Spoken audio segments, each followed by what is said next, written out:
मेरा नाम प्रेरणा है। मैं एक स्टूडेंट हूँ, दिल्ली में रहती हूँ। मैं भूवृंद ग्रुप की एक एक्टिव मेंबर हूँ और मैंने एक्टिंग का काम भी किया हुआ है। मैं प्रियंका शर्मा और राजेश प्रियम जी का धन्यवाद देना चाहती हूँ कि उन्होंने इतने अलग अलग प्रोफेशन से लोगों को जोड़ा है इस ग्रुप में, मुझे भी जोड़ा है क्योंकि ये बहुत इम्पॉर्टेंट है। Because being an artist and being a student and especially a youth, I'm aware about mental health issues that people face in life, and especially in this pandemic situation because everybody's lives has been really challenging. तो अंकिता आनंद जो कि एक बहुत ही qualified और professional psychologist हैं, उनका एक ये इम्पॉर्टेंट सेशन होने वाला है जिसमें मैं जुड़ने के लिए बहुत ज़्यादा खुश हूँ और ग्रेटफुल हूँ। और आप भी इसे शेयर करें, जो लोगों आपके आसपास जो लोग हैं जिनको इसकी ज़रूरत है, और आप इसको देखें। और या थैंक यू। ये जी। जो आज तनाव की स्थिति है, मानसिक तनाव में लोग जी रहे हैं, इसके मुख्य कारण क्या है, क्या इसके लक्षण हैं और कैसे इससे बचा जा सकता है? जी, तो सबसे पहले सबको बहुत बहुत धन्यवाद मुझे यहाँ इनवाइट करने के लिए। और जैसे कि आपने सवाल पूछा कि डिप्रेशन, तो सबसे पहले मैं इसके जो सबसे मेन सिम्टम्स हैं, मतलब जो सबसे ज्यादा पहले हमें दिखाई देते हैं, उसके बारे में बात करूंगी। तो ऐसी 5 चीजें होती हैं कि अगर ये पांचों या इनमें से 3 या 4 कुछ भी अगर आपके साथ हो रहा है, तो आपको ये मान लेना चाहिए कि आप डिप्रेशन के शिकार हैं। सबसे पहली चीज होती है कि आप मन से खुश नहीं हो पाएंगे। जो डिप्रेशन है, इसको क्लिनिकल भाषा में, डॉक्टरों की भाषा में मूड डिसऑर्डर कहते हैं।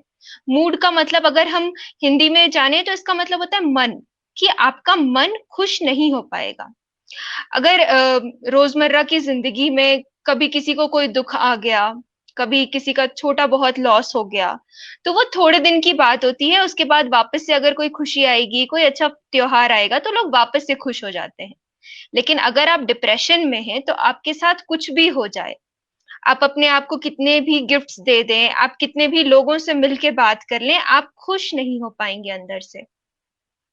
धीरे धीरे ये जैसे बढ़ते जाता है, आपके अंदर एनर्जी, जो हम पूरे दिन में काम करने के लिए जो हमें एनर्जी चाहिए होती है, वो धीरे धीरे कहीं ऐसा लगेगा कि अभी तो मैं सुबह उठी ही थी, अभी तो मैंने कुछ काम भी नहीं किया और ऐसा लग रहा है कि मैं कितनी ज्यादा थक गई हूँ।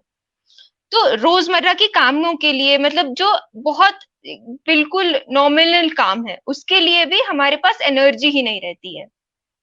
तो अगर आपको ऐसा लग रहा है, क्योंकि आपका मन दुखी है ना, आप मन से खुश नहीं हो पा रहे हो, तो धीरे धीरे वो शरीर में भी दिखने लग जाता है।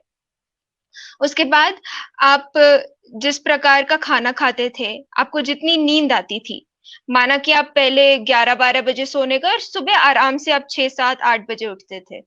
लेकिन जैसे जैसे डिप्रेशन बढ़ता जाएगा, आपकी नींद की दिक्कत सब ज्यादा हो जाएगी। रात में 2 बजे अचानक से नींद खुल गई, कुछ सोचना शुरू कर दिया और उसके बाद नींद ही नहीं आई।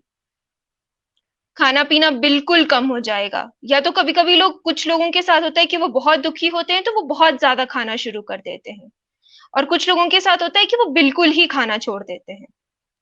तो 1 हफ्ते 2 हफ्ते बाद अचानक से आपका वेट बहुत कम हो जाएगा। हो सकता है कि आप लोगों से मिले, वो आपको कॉम्प्लीमेंट करें कि अरे इतनी जल्दी इतनी कैसे पतली हो गई। लेकिन जल्दी पतला होना भी कोई अच्छी चीज नहीं होती है। ये उसके बाद फिर जिन चीजों को करके आपको पहले खुशी मिलती थी, जिन लोगों से मिलके आपको खुशी मिलती थी, भले ही 4-5 परिवार के लोग हों, कुछ दोस्त हों, उनसे ही मिलकर खुशी होती थी, लेकिन उनसे मिलने की भी इच्छा नहीं होगी अब, वो काम करने की भी इच्छा नहीं होगी। मान लीजिए आपको पहले किताब पढ़ना अच्छा लगता था, लेकिन अगर आप डिप्रेस्ड हैं, अगर आप डिप्रेशन के शिकार हैं, तो अब आप किताब उठा भी नहीं पाएंगे।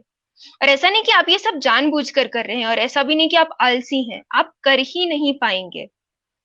तो अगर आपके साथ ये सारी चीजें हो रही हैं, इनसे 1-2 भी चीजें हो रही हैं, तो हो सकता है कि अभी स्टार्टिंग फेज ऑफ डिप्रेशन हो, कि अभी शुरुआत हुई हो। तो इससे आप अपने आप को, और सबसे बड़ी चीज होती है किसी भी तरह की मेंटल डिसऑर्डर में, एक तो मानसिक बीमारियां, मेंटल डिसऑर्डर सुन के ही बहुत बड़ा शब्द लगता है। लोग ये सुन के ही बहुत डर जाते हैं कि हमें कुछ बहुत बड़ा तो नहीं हो गया, हम पागल तो नहीं हो गए। लेकिन अगर इनमें से ही 1-2 चीजें अगर आपको दिख रही हैं, तो आपको मान लेना चाहिए कि कहीं ना कहीं हमें कोई परेशानी है और हमें एक डॉक्टर, एक साइकोलॉजिस्ट या साइकाइट्रिस्ट से बात करनी चाहिए।